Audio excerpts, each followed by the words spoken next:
I'm Al McFarlane. Welcome to the conversation with Al McFarlane. I'm glad to be here and glad to have you along as well today. Today is Monday, July 24th. I hope you had a great weekend. I did. Looking forward to a hot week coming up. They're predicting 90s, high 90s, maybe even 100. And if that's the case, obviously you want to make sure that you take care, stay hydrated, keep yourself protected, and keep yourself well. Well, as always, we promise a robust conversation. And one of the highlights of this past weekend was the Carafest Festival here in North Minneapolis. We're going to talk about that today and learn more about its history, its promise, what it does to build community, and how it celebrates the rich cultural heritage of our Caribbean families. Before we do that, I want to, as always, invite you to support this program by checking us out on YouTube, Insight News MN. So we're streaming this program across 5 different platforms. We're on YouTube Insight News. We're on YouTube Black Press USA. That's right, Black Press USA, meaning this program is being made available to our network of Black newspaper communities across the country, over 200 Black newspapers. We're streaming this program as well to Black Press USA Facebook page, the Insight News Facebook page, and Al McFarlane Facebook page. We're streaming it live on Twitter. We're streaming it live on LinkedIn. Our goal is to be as available to you in as many ways as we can, in ways that you want to be reached. That's what we're doing. But we need something from you as well. And what we want to do is grow, grow our subscribers. And the platform we're using to monitor and hopefully monetize this program as we go is YouTube Insight News MN. So what do you mean? Take a minute, take a second, go to Insight News, go to YouTube Insight News MN, and simply click subscribe. Of course, we want you to share, and of course, we want you to like. That way, as a new subscriber, and if you get 10 more of your friends to subscribe as well, we're going to be well on our way to our goal of 1,000 subscribers to this program on YouTube Insight News MN. And the beauty of this is that we are uniquely positioned to connect and serve you by using digital media, this live stream format. We use radio because we're on KFAI every Tuesday. We use television because we're streaming or presenting these shows a day late on St. Paul's SPNN television and on the Minneapolis public access television as well. But the crowning jewel from my point of view as a newspaper man is that the stories we gather and collect and curate in these conversations are stories that we publish as newspaper articles and Q&As in the newspaper. We're creating a record. We're creating a documentation of who we are, where we are, how we see each other, and how we see the world. It's an important thing, and we're pleased to be in a position to deliver this value, this documentation to our community and to the world.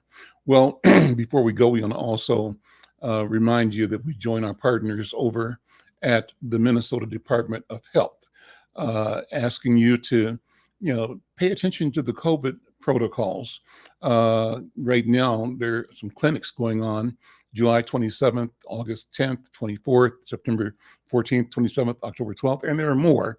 But we want to call your attention to the flu and COVID vaccine shot clinic at CAPI IOC at 5930 Brooklyn Boulevard in Brooklyn Center. Happens from 11 to 3 p.m. And, check it out. We want you to stay safe, follow the protocols. Even though the pandemic is over, you need to pay attention and do things that will keep you and your family safe. Well, you can also, participate in the live stream by texting TCWAM to 929-566-6470. And that way you'll start getting notifications about when we go or the upcoming live stream. So That again is TCWAM, the Conversation with Al McFarlane. Text that to 929-566-6470. Well, we start off, as always, with hot topics, and we've got several for you to think about today. Our first hot topic is the one that is reflecting the editorial that's in Inside News today, one from State Representative Hussein on credit card changes in the credit cards. Hold on. So we've got an article in today's Inside News. The headline, it's a guest commentary by State Representative. I'll give you his proper name in 1 second here. I just want to make sure I say it the right way. But the article is entitled hold on.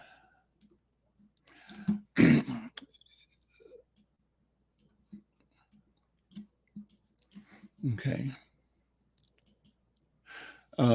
It says the Credit Card Competition Act is a detriment to minority communities while it's a boon to large retailers. And we posted this online a couple of hours ago.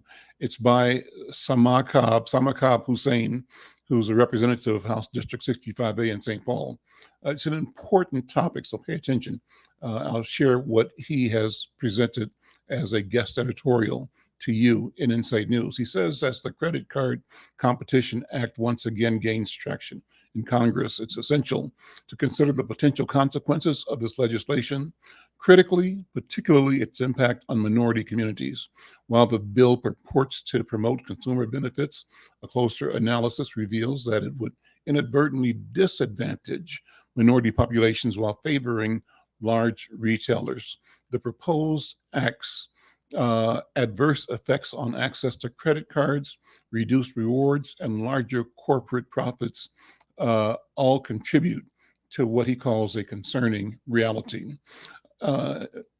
Representative Hussein writes that one of the most pressing concerns is the potential reduction in credit card access to minority communities.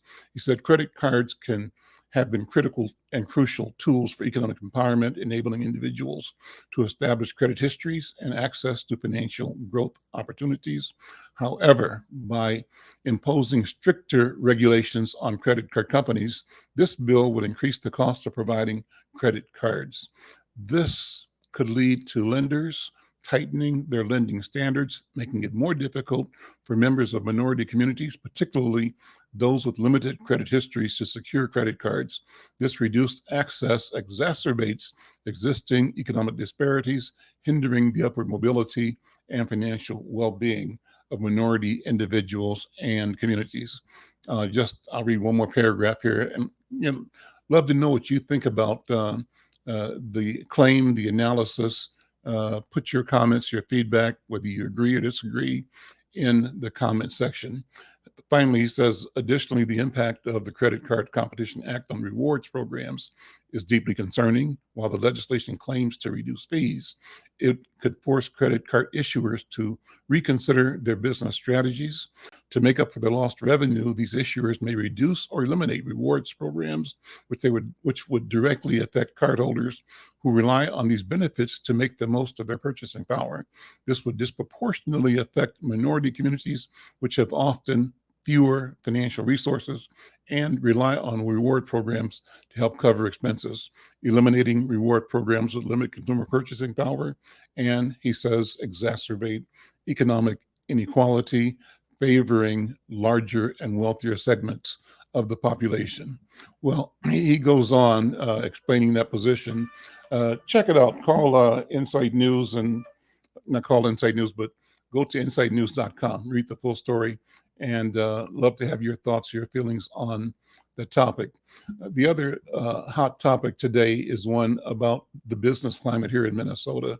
And this is also an article that we posted on July 22nd at insidenews.com. And the title is that CNBC ranks Minnesota is the fifth state in the country for business based on 86 indicators. I'll just read a little of that. Again, love to have your feedback if you're in business, if you agree, if you disagree.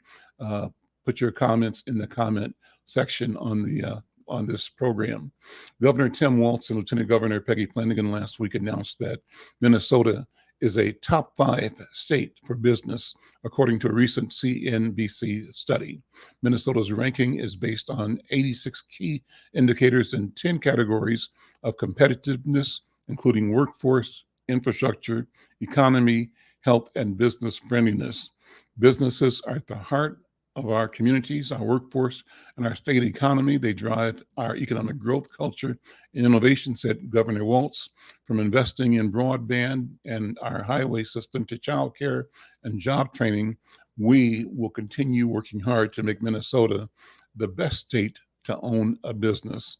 Lieutenant Governor Flanagan added, nearly half of Minnesota's workforce is employed by small businesses, and this ranking speaks to our strong support of workers and business owners. She says Minnesotans work best when we work together to provide solutions and support for entrepreneurs and workers alike. Just as small business owners and employees work hard every day to better our state, we want to continue to make Minnesota work better for them. So, we've got a great state, there's no denying, but we also have some challenges. And Minnesota is famous for the disparities in wealth building, economic opportunity, education, and health for people of color, Black people and Latino people in particular. So I think while on the one hand, everybody has to applaud the advances and the successes of creating a vibrant and leading state, we have to also wonder how is it that despite these advances, that umbrella is not protecting all of the citizens of Minnesota, and in particular keeps Black people and Latino people at the margin. Well, just my comments. Let me know what you think. And if you think differently, that's fine. What's my argument? My argument is that we've got something great. Let's make it greater. And we can do that. Well, let's talk about the Twin Cities Caribbean Fest and how it's evolved over the years. This Saturday, this weekend, it celebrated a huge anniversary, and I'm pleased to have Carlo Lachmansingh, who was one of the originators of the Caribbean Fest, and also James Byron, who is an important originator, organizer, supporter of the work. Brothers, good afternoon. Welcome to the conversation. Carlo, how you doing first? Yeah, good afternoon, Al. It's so invigorating to hear you speak on the issues that are so pertinent to our community. Over these several years I've known you, you never held back on your opinions, and you're absolutely correct in terms of what's happening in Minnesota. As I say, the rain's falling, but not all boats are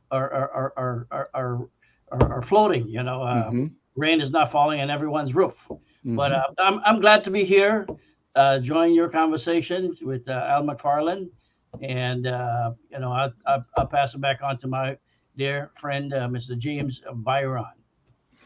Well, Brother James Byron, welcome. Good afternoon. How are you doing today? Good afternoon, and thank you, Al, for having us and for carrying on this conversation here, which is deeply important to the citizens of Minneapolis, Minnesota. Well, so, CARIFest, let me just say a few things about it. First of all, it's a multicultural festival. It's centered on all of the cultures in the Caribbean islands.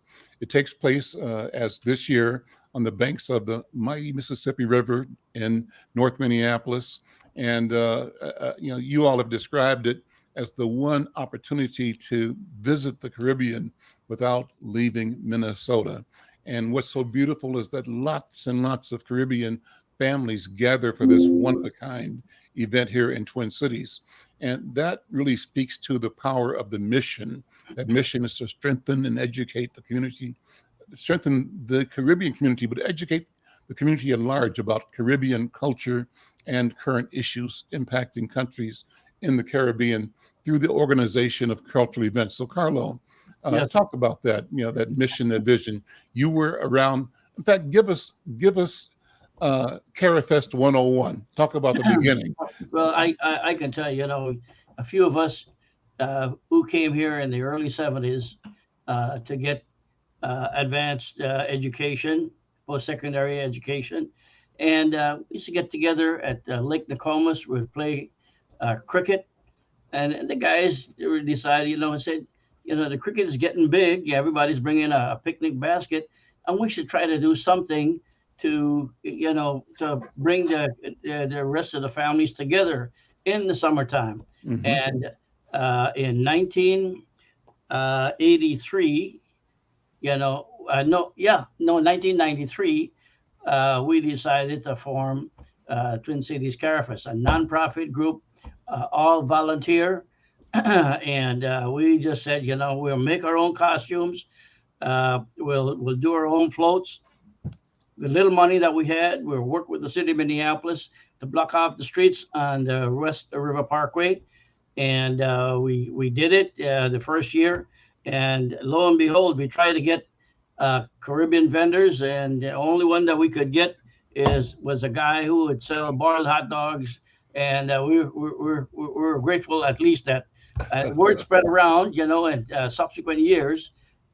West Indies Soul came on board, Harry Singh's came on board, the grocery stores, Guyam Foods and Galaxy Foods, they all came on board to kind of, support what we wanted to do as far as advertising Caribbean diaspora.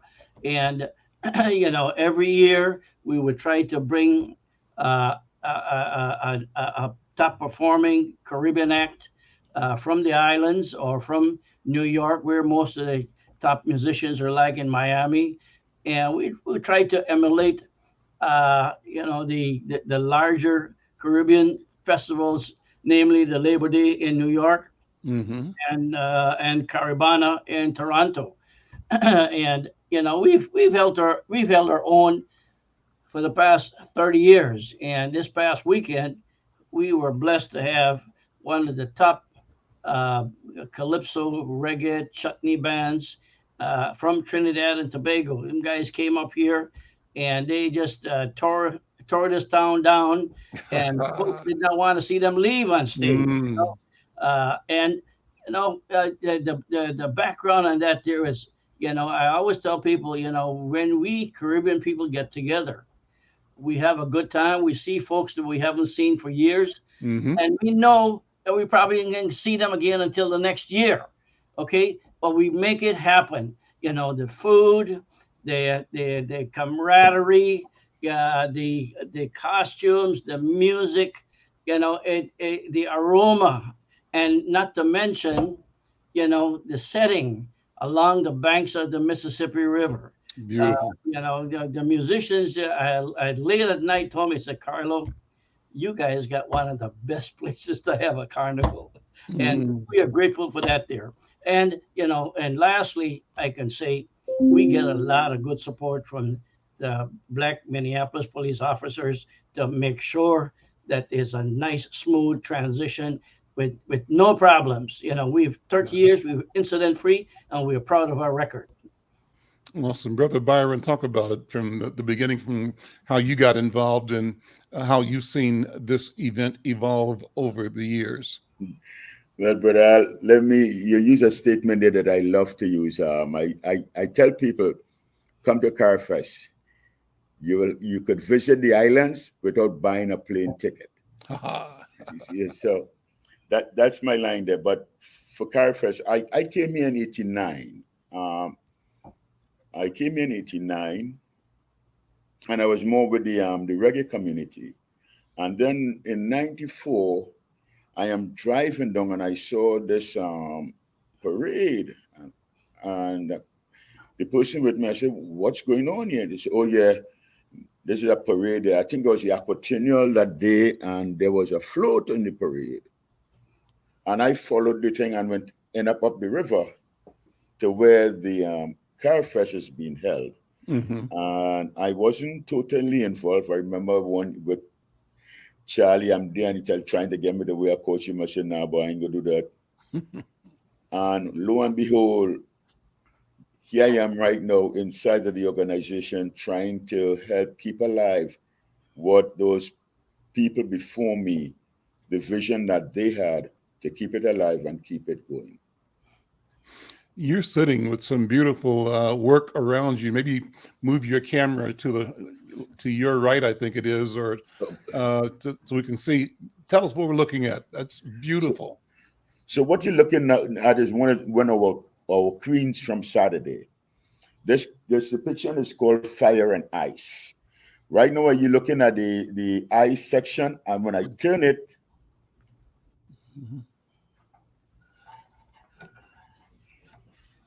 Wow. Wow. you get it. And there's the fire. Beautiful.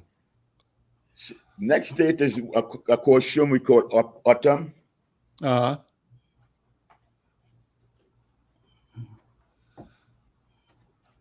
So this is where you actually build the costumes.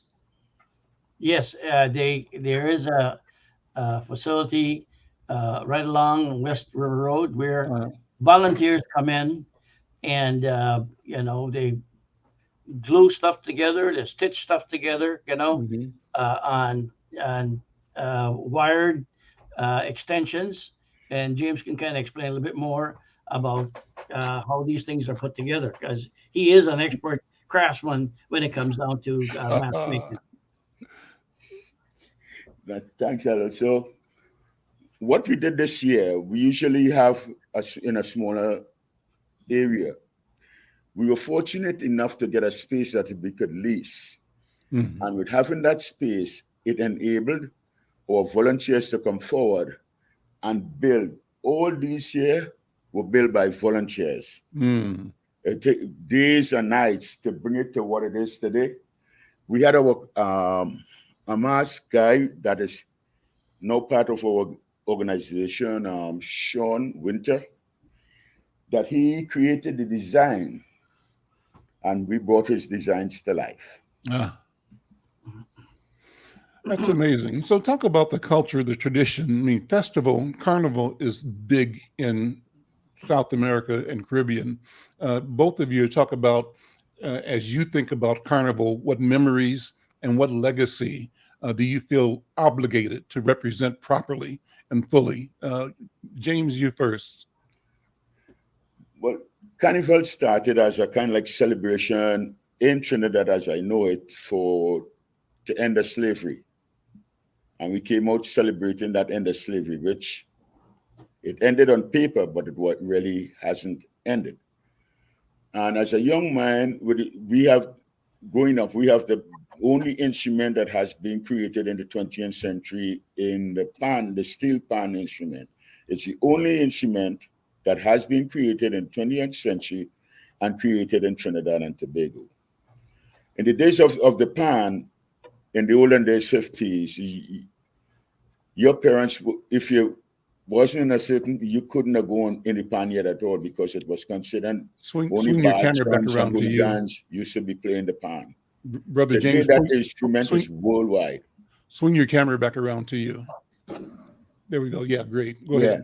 Keep going. Yeah. Yeah, today that instrument is worldwide. It's one of the finest instruments there is.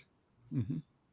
And with the pan, there was the creation of mass. It started like jab, that we could play the devil and Indian. You dress up in black oil and scare people. Mm-hmm. And then the other mass play, we make it a lot of Indians till it moved out to where we have designers like Peter Minshall, Clive Bradley, that bring some spectacular representation of historical characters and historical events to Carnival. Apart from Brazil, Trinidad and Tobago has the largest carnival in the world. Mm. And what we have here that I don't think that we have marketed well enough, and we really do need help with that. But I tell people, Caribana started as a little small thing like us, and today Caribana is more than a. Let's go for the minimum, more than $1 billion, brings in more than $1 billion yearly into that marketplace there. Yeah.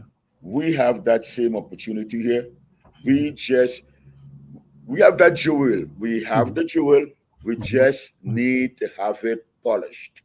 You know, if I can add, Go ahead, Carlo. Thank you. You know, with the Toronto Carnival, with the New York Carnival, you know, there are other businesses that take advantage of that. There, you talk about airlines. It's no different than bringing a Super Bowl to Minneapolis. Okay, you know, you got airlines, you got hotel industries, hospitality, food industry. They all got to come and they bring and spend their money. Okay, and we get little support from the extended community.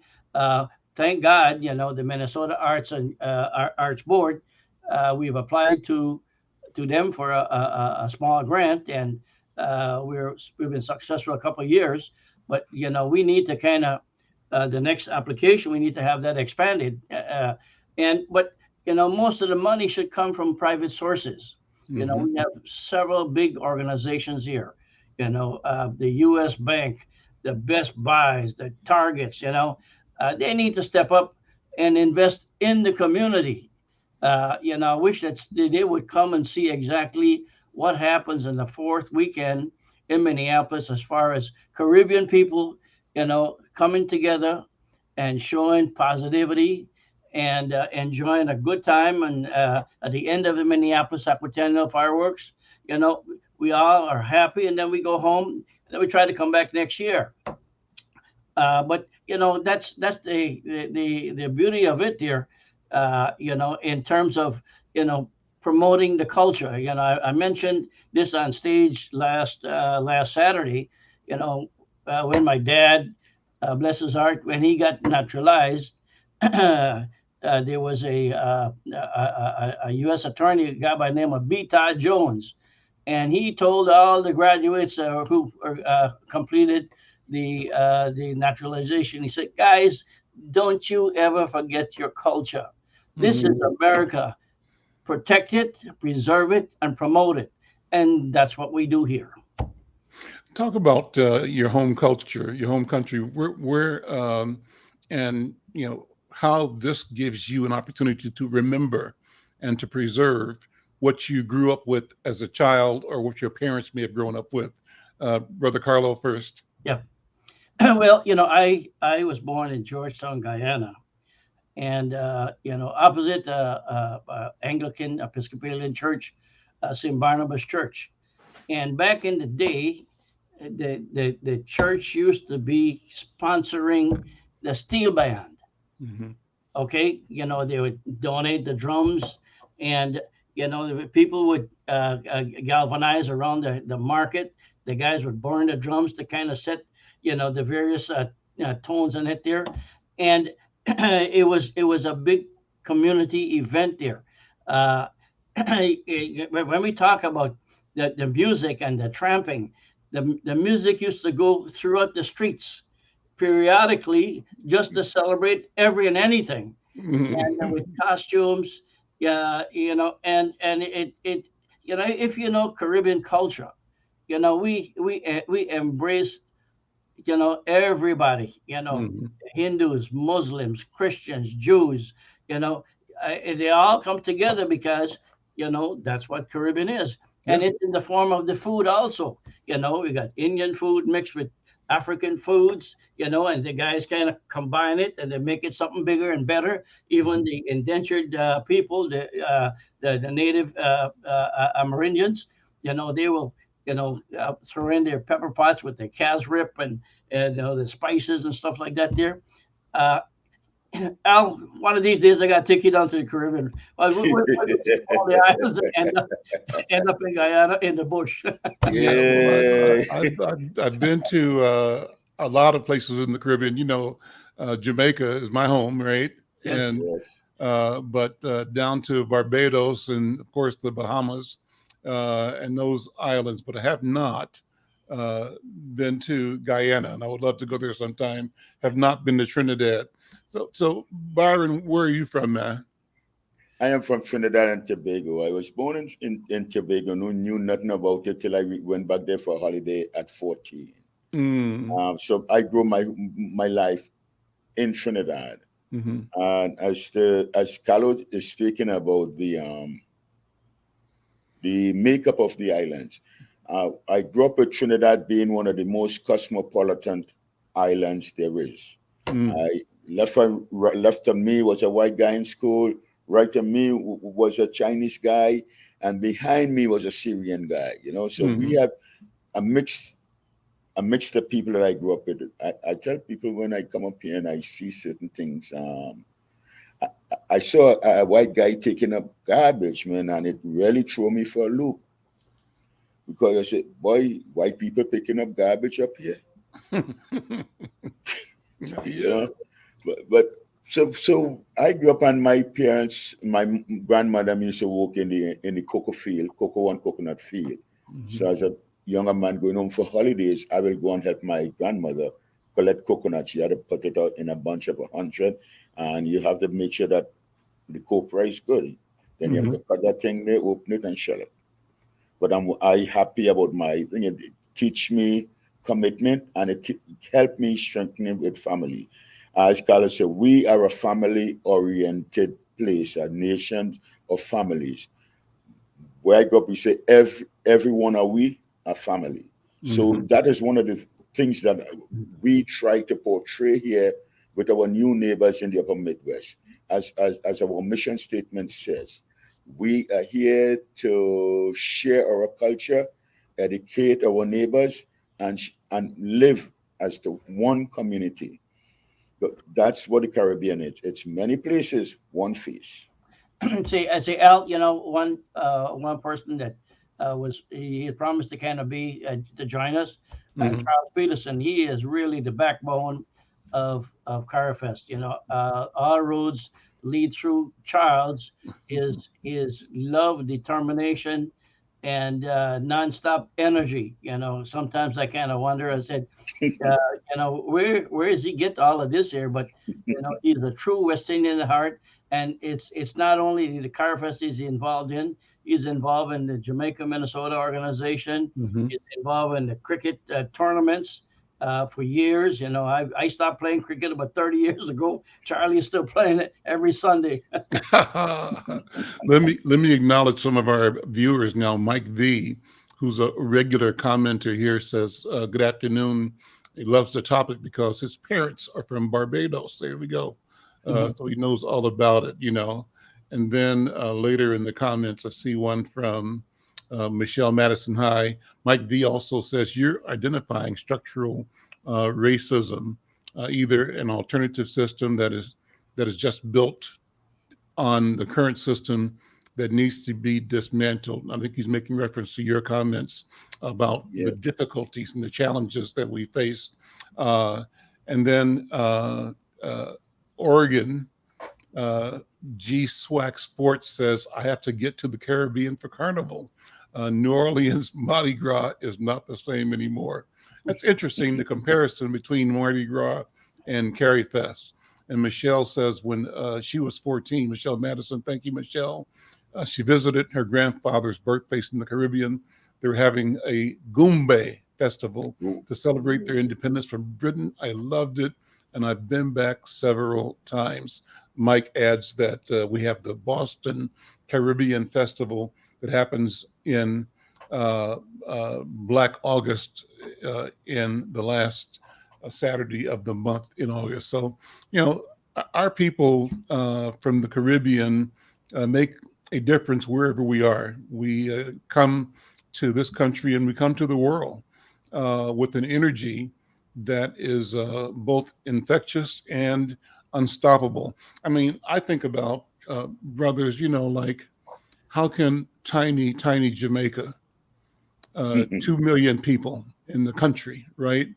But the impact and influence of Jamaican culture through the music and through the food, global. You can't go anywhere. And the same thing of calypso music, right?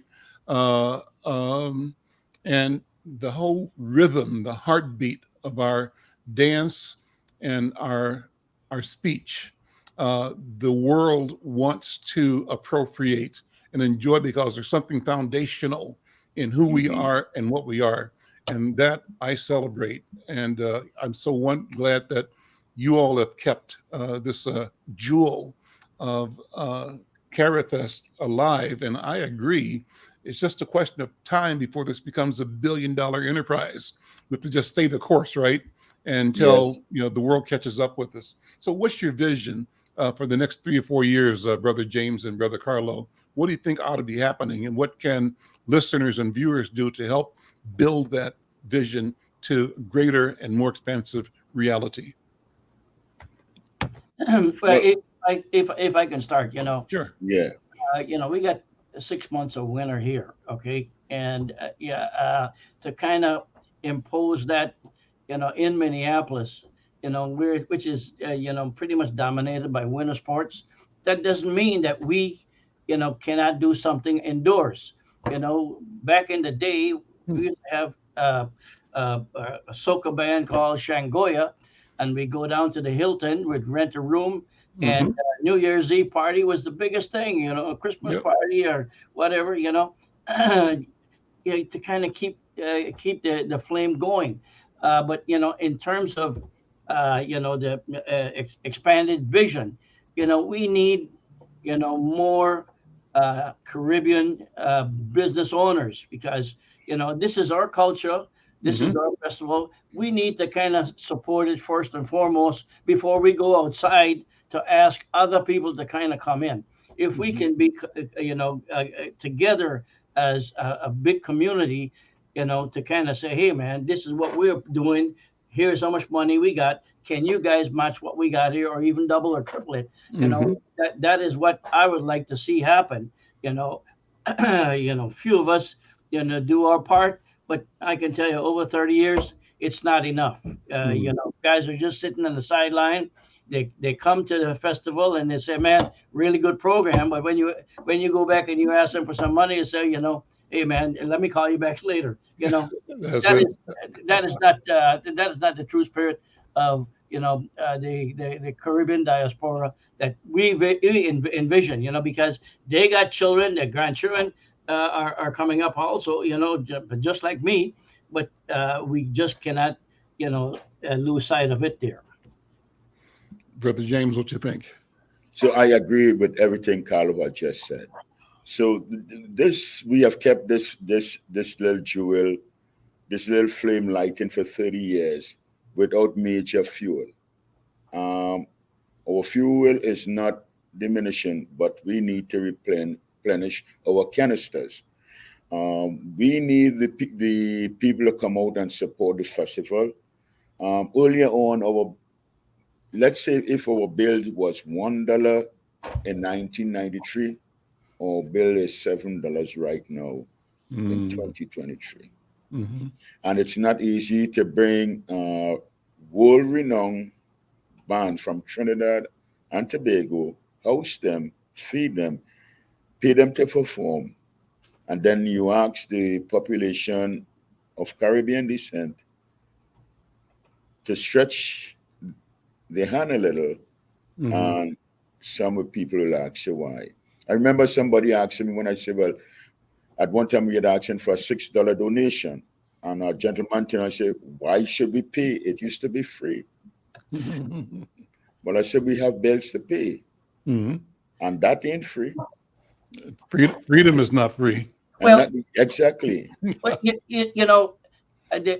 we tried to kind of tell them and say, yes, there's the great Minnesota get together at the State Fair. You look at that there and look at what we got here. And, there's a mild difference here because, you see your own people, you feel so comfortable, the smells.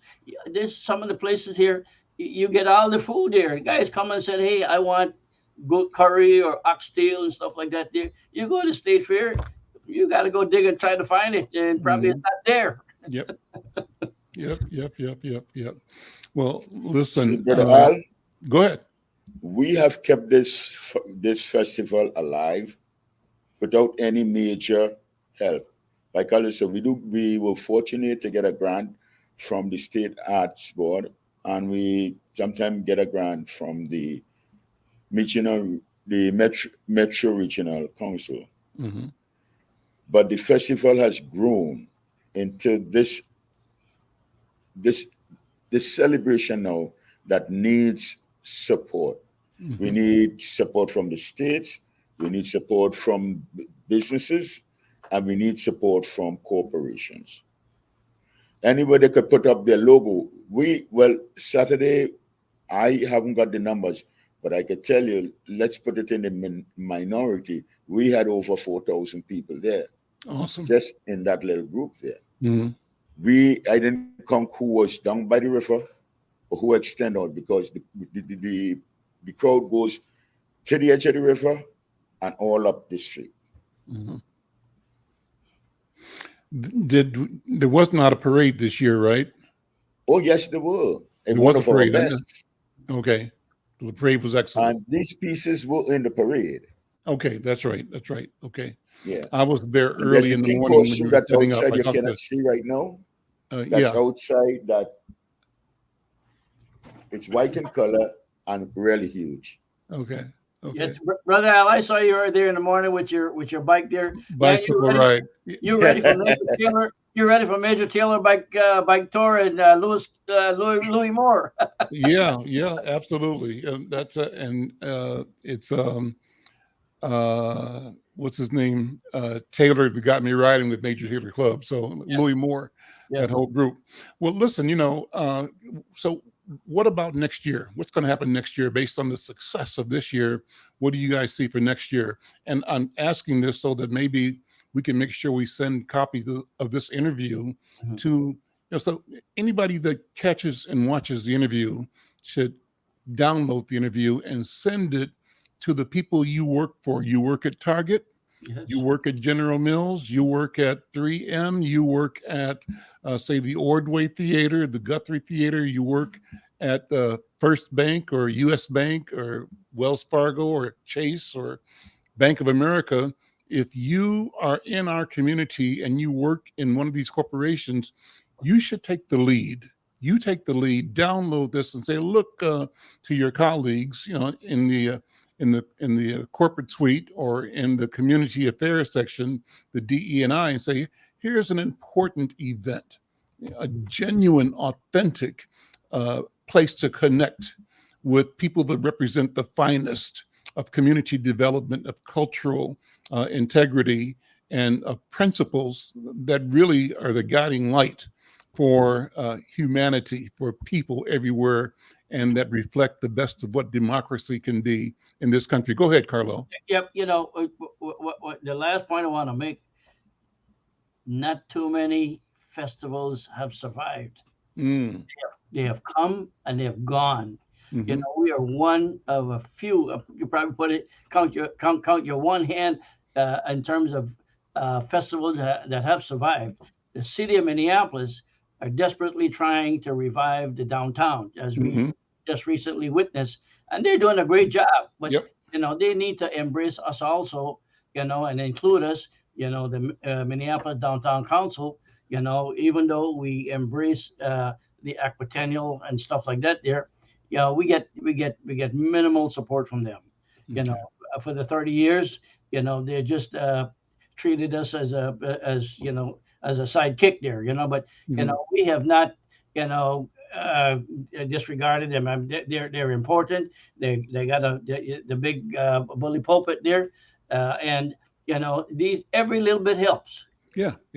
Well, so back to my point is let's make sure that we all share this to our network. Send a copy of this show to all of your Twitter friends, your LinkedIn friends, to your Facebook and IG, Instagram friends, your YouTube friends, and ask them to ask the question of themselves and of the organizations that they represent, their employers, because, I think most companies, rightfully so, are looking for ways to be authentically engaged in the community. And brothers, this is it. So I want to salute.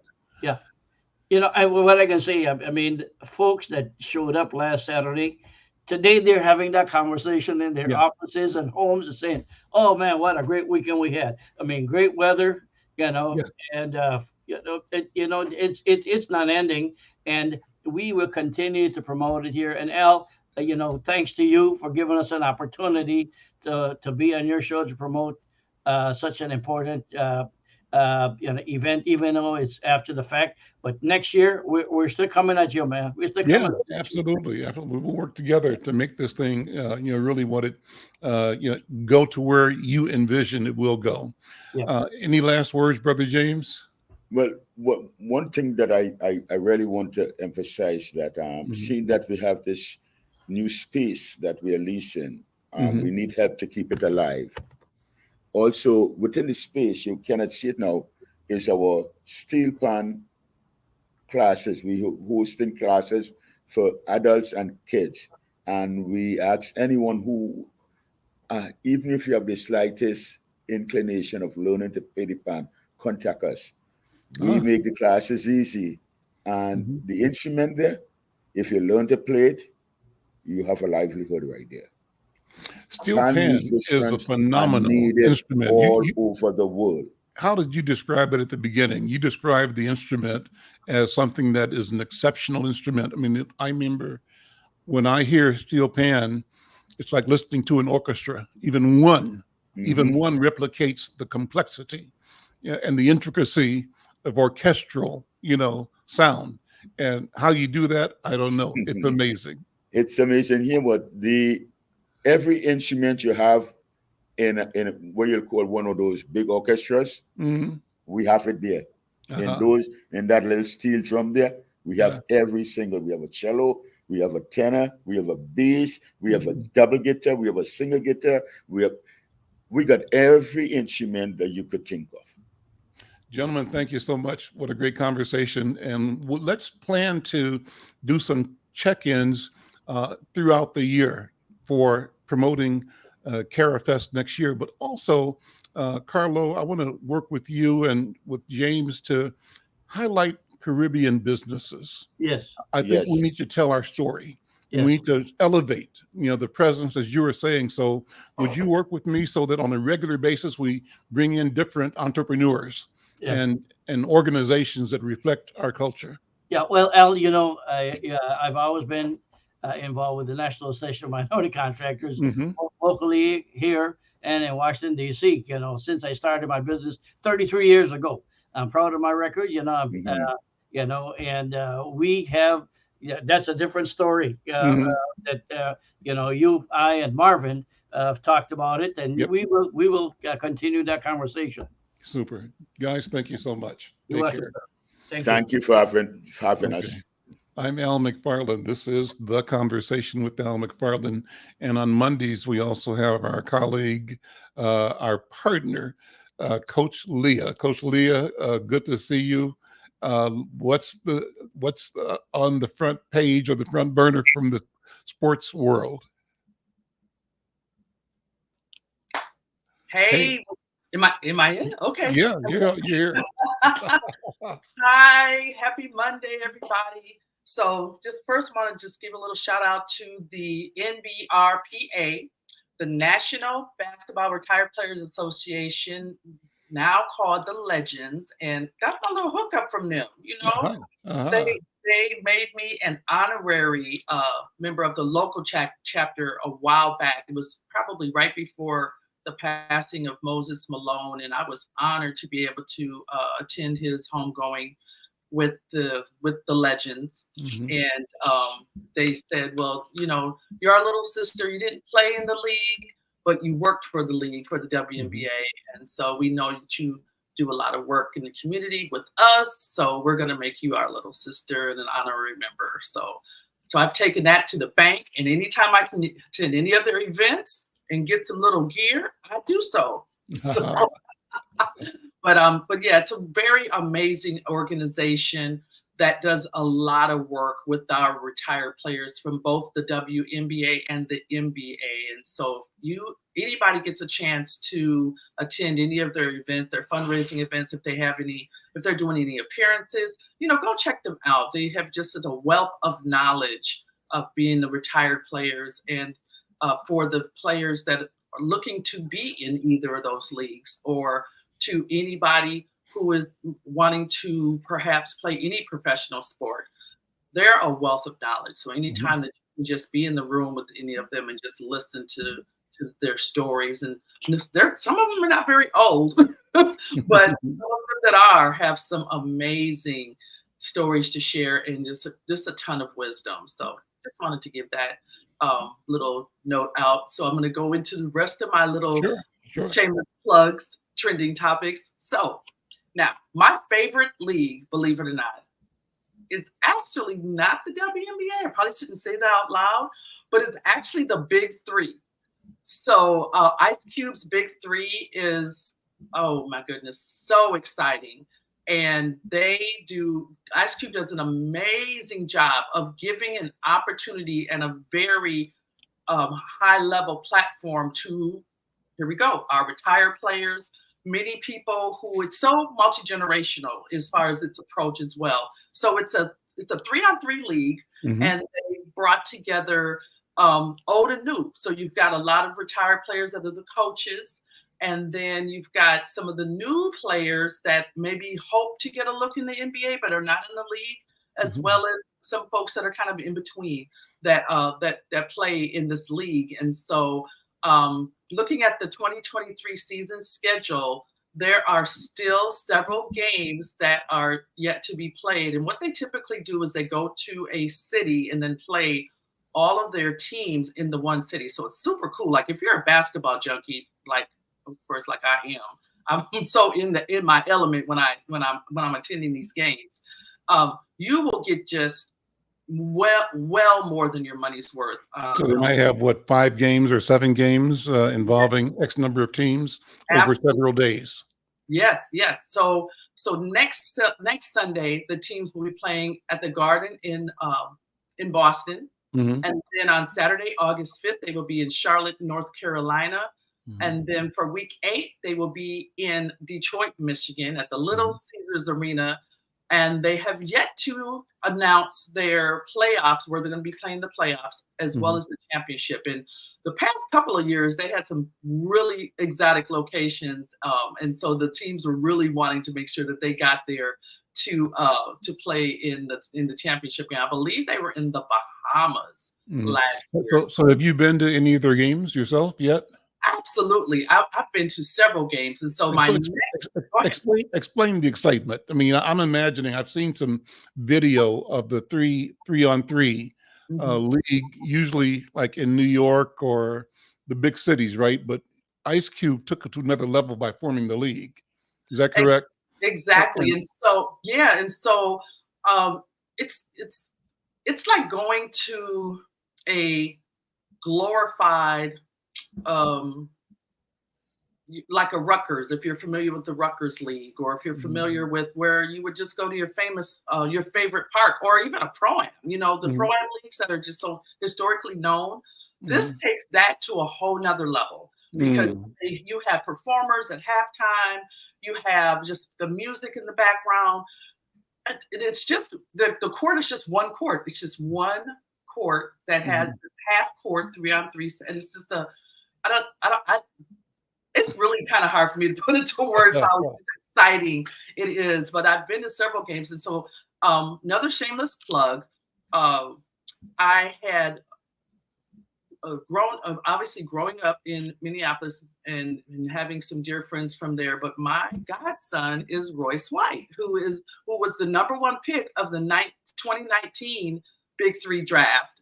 And so many people from the Minneapolis, Minnesota Metroplex are familiar with the name Royce White for a lot of different reasons, but that's my boober. I'm gonna say that out loud. It's his childhood nickname that we call him. Those of us that love him call him Boober, and he's just doing a phenomenal job on the power who is coached by none other than Nancy Lieberman, one of the female coaches of the Big Three. So I'm going to be doing a whole story on Nancy Lieberman and the Big Three. But fun fact, Nancy Lieberman, as well as Lisa Leslie, as the female coaches of the Big Three, have two of the winningest records of all time in the Big Three.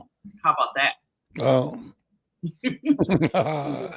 Yeah, so I'll be doing something really, really cool surrounding that. So just really quick, I know that we're running out of time here, and I just and I thank you again for always having me on Mondays. But I wanted to just mention again a big thank you to Danielle Fontenot, the executive director of the Las Vegas Aces Foundation, the world champion Las Vegas Aces of the WNBA. She is their newly named executive director, and she spent the whole show with me last week. And so I'm thanking her for her generosity. Again, check out the replay on demand on our YouTube channel, Insight News or Black Press USA. Listen to the show on podcasts. We're on Apple, Amazon, Spotify, and that story is coming soon to print on www.insightnews.com. And so you'll be able to read about that interview as well. And then we've just got so many other really super cool topics that are coming up on Insight News. So be sure to tune in tomorrow for Coach Leah's After the Whistle live Tuesdays, 4 p.m. Central Standard Time. Again, we're on all of our live platforms: Facebook, YouTube, LinkedIn, Twitter. I'll mention again, podcast, Amazon, Apple, and Spotify.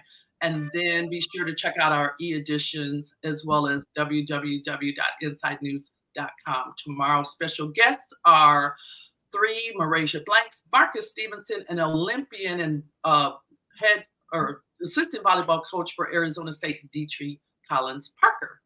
That's all I got. There we go. Listen, that's plenty. Thank you so much. Make sure you don't miss After the Whistle tomorrow. Well, we're going to close. Before we do, we want to again invite you to join our friends over at the Minnesota Department of Health in keeping our community, keeping yourself, your family COVID aware. And so I want to point you to the July 27th event at CAPI OIC at 5930 Brooklyn Boulevard, Brooklyn Center, 11 to 3. It's an event that's free and open to the public. The health department is encouraging everyone to get vaccinated against COVID. Make sure you are protected. And with that, we close today's show. Join us tomorrow. I'm Al McFarlane. This is The Conversation with Al McFarlane. We'll see you tomorrow. Bye-bye.